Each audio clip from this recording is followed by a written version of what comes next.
چلے گا نا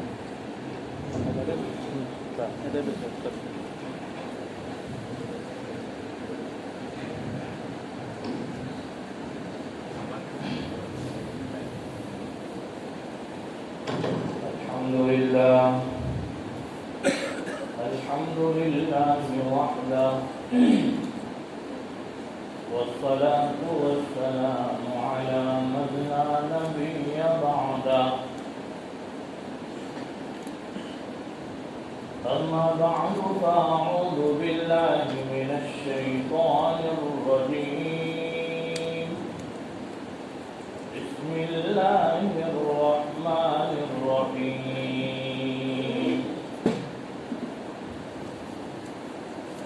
يا أيها الذين آمنوا اتقوا الله ولتنظر نفس ما قدمت لغد واتقوا الله إن الله خبير بما تعملون صدق الله المولانا العظيم. بزرگوں اور دوستوں، پوری دنیا میں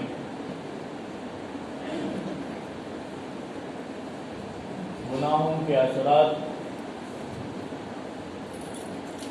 اتنے عام ہو چکے ہیں کہ اب نیکیوں کی لذت ہمارے دلوں میں محسوس نہیں ہوتی. دل اتنے پراگندہ ہو چکے ہیں اور دل پر گناہوں کی نحوست اور سختی ایسی ہو چکی ہے کہ اب دل، ہمارا قلب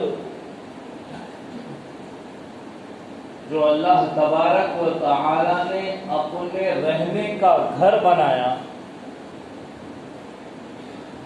وہ گناہوں کے اثرات کا گھر بن گیا اور اتنا جامد ہو چکے اس کے اثرات کہ اب کوئی نیکی عمل کرنے کے بعد بھی اور نیک عمل کرنے کے بعد بھی اس پر اثر نہیں ہوتا. اکابرین علماء فرماتے ہیں کہ نیکی نیکی کو کھینچتی ہیں اور برائی برائی کو کھینچتی ہے. آپ ایک نیک عمل کریں، اللہ دوسرے نیک عمل کی توفیق دیتے ہیں، اور ایک گناہ کر لیں اللہ سے اتنا ہی تعلق ٹوٹ جاتا ہے، بندہ دور ہو جاتا ہے اور اتنا خطرناک دور ہو جاتا ہے کہ شیطان اور نفس اسے پکڑ لیتا ہے، پھر آدمی گناہوں میں ملوث ہوتے رہتا ہے.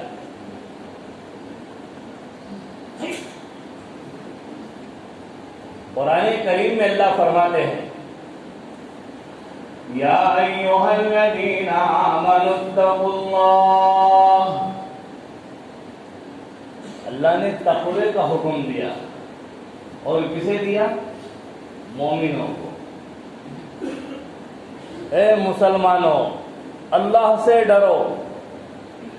کیا ہوگا جب اللہ سے ڈریں گے؟ ظاہری بات ہے کہ جب اللہ کا ڈر دل میں آ جائے گا، اللہ کا خوف دل میں آ جائے گا، خشیت الہی آ جائے گی، تو لازم ہے کہ شیطان اور نفس کے دھوکے سے بچے گا، آدمی گناہ سے بچے گا. گناہ اتنے عام ہو گئے ہیں کہ اب اس کا ذکر بھی نہیں ملتا. یعنی اتنے عام ہو چکے ہیں کہ شمار کرنے جاؤ تو اب ہم شمار نہیں کر سکتے. صرف دنیا میں آنکھوں کا گناہ نہیں رہ گیا، ہاتھوں کا گناہ نہیں رہ گیا، زبان کا گناہ نہیں رہ گیا. ایسی عریانیت عام ہو گئی اور ایسی فحاشیت عام ہو چکی ہے کہ اب اس کا ذکر کرنا بھی ہمیں مناسب نہیں لگتا.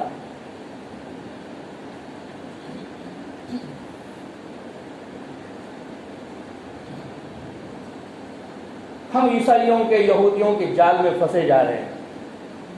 نوجوانوں کو پتہ نہیں چل رہا ہے. ہمارے نوجوانوں کو پتہ نہیں چل رہا ہے کہ ہم کس رخ پہ جا رہے ہیں. پرسوں ہمارے قرآن اکرام تشریف لائے تھے. 12 ساڑھے 12 کے بعد وہ کہیں باہر گئے تھے, کچھ خریدنا تھا ان کو. ضرورت کی چیز کہیں ملتی ہے کیا دیکھنے گئے تھے. بعد میں آ کے کہنے لگے کہ ملتی تو ہے نہیں, لیکن نوجوان اتنے ہیں جو پب جی گیم کھیل رہے ہیں. نعوذ باللہ. ایک زمانے کے اندر شطرنج کھیلنا علماء نے حرام لکھا. ہر وہ کھیل جو نمازوں سے دور کر دے علماء نے حرام لکھا ہے. ہمارے طالب علم کے زمانے میں شری وردھن کے زندگی میں ہمارے اکابرین علماء نے کرکٹ کھیلنے بھی منع کیا تھا کہ یہ بھی انسان کو نماز سے دور کر دیتا ہے. پب جی گیم بہت لذت آتی ہے, اس لیے کہ اس میں گناہ ہے, ظاہر میں نظر نہیں آ رہا ہے. اس کو سیٹنگ کرنے والے نے ایسا سسٹم بٹا دیا ہے کہ آپ کفر کرے, لازم کرے, ظاہر میں نہ کرے تو باطن میں ضرور ہوگا.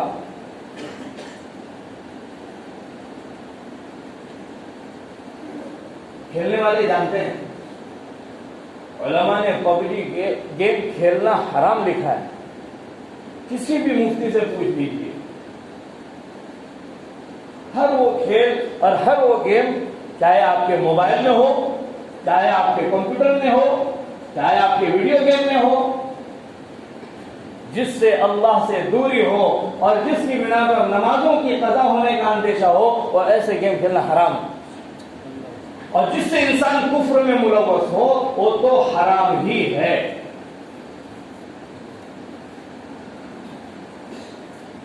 دنیا بھر میں ہم نے دیکھا ہے, دنیا بھر میں آج ایک فیشن چل رہا ہے. مختصر بولو ان چھوٹے چھوٹے ظاہر میں دکھنے والے گناہوں پر.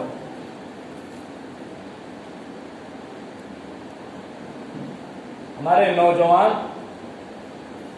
آج کل معاشرے میں ایک بگاڑ آیا ہے, وہ یہ کہ ہم ایسے کپڑے پہنتے ہیں جس کی بنا پر ہماری نماز بھی درست نہیں ہوتی بلکہ وضو بھی نہیں ہوتا. اللہ کے نبی صلی اللہ علیہ وسلم نے 1400 سال پہلے یہ بتلایا کہ قیامت سے پہلے, قرب قیامت میں بہت ساری عورتیں ہوں گی جو کپڑے پہنے ہوں گی لیکن وہ برہنہ ہوگی, ننگی ہوگی. حدیث میں یہ بتلایا رب کاسیات عاریات. یہ تو عورتوں کے تعلق سے اللہ کے نبی صلی اللہ علیہ وسلم نے ذکر کیا تھا کہ عورتیں ایسے کپڑے پہنیں گی بالکل چست کہ جس کی وجہ سے جسم کی پوری ساخت نظر آ جائے گی. لیکن نوجوان اور مسلمان بچے, لڑکے آج وہ کپڑے پہنتے ہیں فیشن کے نام پہ. نعوذ باللہ من ذالک. سرکار دو عالم صلی اللہ علیہ وسلم کو ہم کیا منہ دکھلائیں گے؟ ابھی ایک جگہ مسجد میں کچھ دن پہلے میرا جانا ہوا نماز کے لیے, جماعت کھڑی ہونے والی تھی, تو میں ایک نوجوان کو دیکھ رہا ہوں کہ وضو کر رہا ہے. یہ حالات اس لیے بتانے پڑتے ہیں تاکہ ہم عبرت لیں. ہم کسی کے عیب جوئی نہیں کر رہے ہیں, لیکن آگاہ کر رہے ہیں کہ ہم یہودیوں کے جال میں پھنس گئے ہیں. چاہے ہمارا پہننا ہو, چاہے ہمارا اوڑھنا ہو, چاہے ہمارا کھانا پینا ہو, کوئی بھی شے ہو, کوئی بھی چیز ہو, ہم نے نقشے قدم رسول پر چلنا چھوڑ دیا, صحابہ کے نقش قدم پر چلنا چھوڑ دیا, صحابہ کی زندگیوں کو دیکھنا پڑھنا اور اس پر عمل کرنا چھوڑ دیا. آج ہم یہودیوں کے نقش قدم پر چلنے والے ہو گئے. وہ نوجوان کو میں دیکھ رہا ہوں, وہ پینٹ اس طرح سے کر رہا ہے, میرے بالکل قریب بیٹھا ہوا تھا داہنی طرف. میں نے کہا بیٹا کیا کر رہا ہے؟ وضو کرنے آیا. میں نے کہا وہ تو مجھے معلوم ہے, یہ کیا کر رہا ہے؟ کہا یہ پینٹ میں سوراخ ہے نا, اسے میں ڈھانپ رہا ہوں. وہ پھٹی ہوئی پینٹ پہنتے ہیں نا. آج ہمارا بھی جوانی کا عالم گزرا ہے, ہم سے پہلے والوں کا بھی گزرا ہے. اس زمانے کے اندر دیکھا جاتا تھا اگر ایسی پینٹ کوئی پہنے بڑی آر لگتی تھی, بڑی شرم لگتی تھی, بڑی حیا لگتی تھی. آج بڑے بڑے مجمعوں میں ہم یہ پہن کے جا رہے ہیں, کوئی حیا محسوس نہیں والی, اس کو فیشن کا نام دے دیا. نعوذ باللہ من ذالک.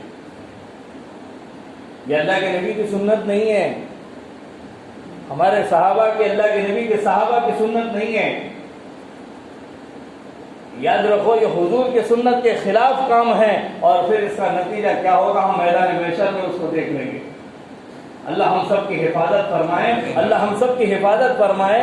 آج اگر ہمارے قوم کا یہ حال رہا تو آئندہ کیا ہوگا اس پر ہم نظر کر سکتے ہیں.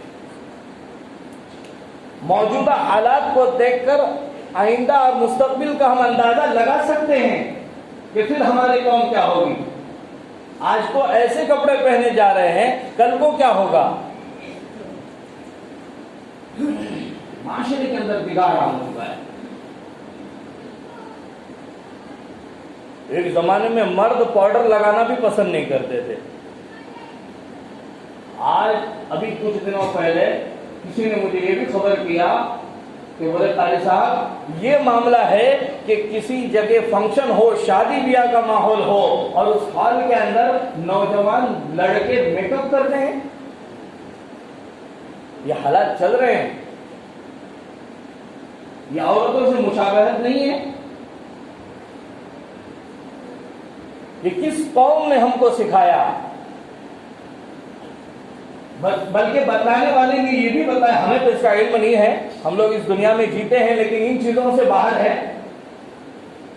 نوجوان میک اپ کرتے ہیں, نعوذ باللہ. یہ میک اپ کرنا لڑکوں کا کام ہے.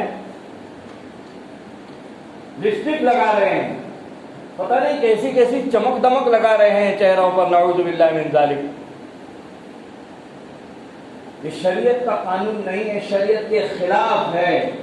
اللہ کے حبیب علیہ الصلوۃ والسلام فرما رہے ہیں من تشبہ بقوم فہو من, من تشبہ بقوم فہو من.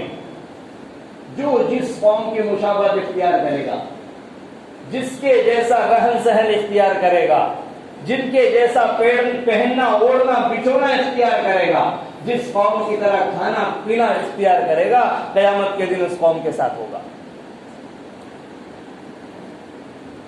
اللہ کے نبی صلی اللہ علیہ وسلم کے سامنے ام سلمہ رضی اللہ تعالی عنہا کا بیٹا جو حضور کی گود میں پرورش پایا ہے, کھانا کھا رہا ہے. جہاں وہاں بچہ ہے, ہاتھ ادھر ادھر جاتا ہے, بچے کھاتے کیسے؟ اللہ کے نبی صلی اللہ علیہ وسلم نے فرمایا کل بیمینک, دائیں ہاتھ سے کھا, اس ہاتھ سے کھا. مما یلیک, اپنے سامنے سے کھا, دائیں ہاتھ سے کھا. آج بائیں ہاتھ سے چائے پینا, پانی پینا, کھانا, یہ اللہ کے نبی کی سنت نہیں ہے. حضور اکرم صلی اللہ علیہ وسلم کے زمانے میں ایک نوجوان بائیں ہاتھ سے کھا بھی رہا ہے. ابھی کچھ دنوں پہلے میں نے ریاض الصالحین پڑھا رہا تھا, اس کو حدیث پڑھایا. وہ نوجوان کھا رہا ہے, اللہ کے نبی صلی اللہ علیہ وسلم نے اسے ترغیب دی دائیں ہاتھ سے کھا. تو کہتا میں نہیں کھا سکتا, مجھ میں وہ طاقت نہیں ہے. اللہ کے نبی نے کہا تو قیامت تک نہیں کھائے گا. روایتوں میں یہ بات ملتی ہے. اس کے بعد پھر اس کا ہاتھ شل ہو گیا, لکوا بڑھ گیا ہاتھ میں. تو ایک سنت چھوٹنے پر یہ حال ہو سکتا ہے, حضور کی ہلکی سی بد دعا لگنے پر یہ حال ہو سکتا ہے, حضور کے تھوڑے سے بول نکلنے پر یہ حال ہو سکتا ہے. تو پھر میدان محشر میں ہمارا کیا حال ہوگا؟ ایک وقت تھا جب لوگ آیا کرتے اللہ والوں کے پاس اور کہتے ہیں کہ آج رات میں نے فلاں صحابی کو خواب میں دیکھا، اللہ کے نبی کو خواب میں دیکھا۔ آج کے نوجوان آ کے کہے، آج کے نوجوان آ کے کہے ہم نے اللہ کے نبی کو دیکھا، میں نے ابو بکر رضی اللہ تعالیٰ عنہ کو دیکھا، میں نے عمر رضی اللہ تعالیٰ عنہ کو دیکھا۔ چرچے چلتے نوجوانوں میں نے نعوذ باللہ فلاں خان کو دیکھا اور فلاں خان کو دیکھا، نہ جانے اس خان میں کتنی خان ہے ہم نہیں سمجھ سکتے۔ اس کی وجہ سے اپنی زندگی کو بھی خراب کر رہے ہیں، اپنی زندگیوں کے اندر بھی جو ہے وہ غلط طریقے اختیار کر رہے ہیں۔ چھوڑ دیجئے یہ فیشن کے نام پہ یہ ساری چیزیں اللہ کے واسطے چھوڑ دیجئے، ورنہ میدان محشر میں نہ اللہ کو ہم منہ دکھا سکتے ہیں نہ ہمارے سرکار کو دکھا سکتے ہیں۔ وقت ہوگا میدان محشر میں کہ اللہ کے نبی صلی اللہ علیہ وسلم جام کوثر پلا رہے ہوں گے اپنے امتیوں کو۔ کسی نے پوچھا یا رسول اللہ اتنا جم غفیر ہوگا، جب بڑا اجتماع ہوتا ہے ہمیں ایک دوسرے کا آتا پتہ نہیں ہوتا، کون کہاں ہے کون کہاں ہے، کبھی ملاقاتیں بھی نہیں ہوتی، وہاں تو وہ عالم اجتماع ہوگا، وہ عالم اجتماع جو میدان محشر میں ہوگا۔ اس وقت جو ہے اللہ کے نبی صلی اللہ علیہ وسلم سے پوچھا گیا آپ اپنی امت کو کیسے پہچانیں گے؟ حضور آپ کو کیسے پتا چلے گا یہ تو نوح کی امت ہے، یہ تو ابراہیم کی امت ہے، یہ تو لوط کی امت ہے، یہ تو عیسیٰ علیہ السلام کی امت ہے، آپ کی امت کو کیسے پہچانیں گے حضور؟ میرے امتیوں کو میں ان کے وضو کے آثار سے پہچانوں گا۔ کیسے پہچانوں گا؟ وضو کے آثار سے پہچانوں گا۔ عزیزو باوضو رہا کرو، باوضو رہنے پر دلوں کے اندر اللہ کا خوف، اللہ کی خشیت، اللہ کی محبت ضرور آ جاتی ہے، اللہ کی مدد اور نصرت آ جاتی ہے۔ اور باوضو رہنے پر رحمت کے فرشتے ساتھ میں رہتے ہیں۔ باوضو سونے پر ساتھ میں رہ سکتے ہیں تو باوضو رہنے پر نہیں رہیں گے۔ حدیث مبارکہ میں آتا ہے اللہ کے حبیب علیہ السلام فرماتے جب کوئی بندہ باوضو سونے کے لیے اپنے بستر پہ چلا جاتا ہے، وضو کر لیتا ہے پھر بستر پہ چلا جاتا ہے، دو فرشتے اللہ تعالیٰ اس کی حفاظت میں لگا دیتے ہیں جو پوری رات بھر اس کی حفاظت کرتے ہیں۔ ہمیں اس کا علم ہی نہیں ہوتا۔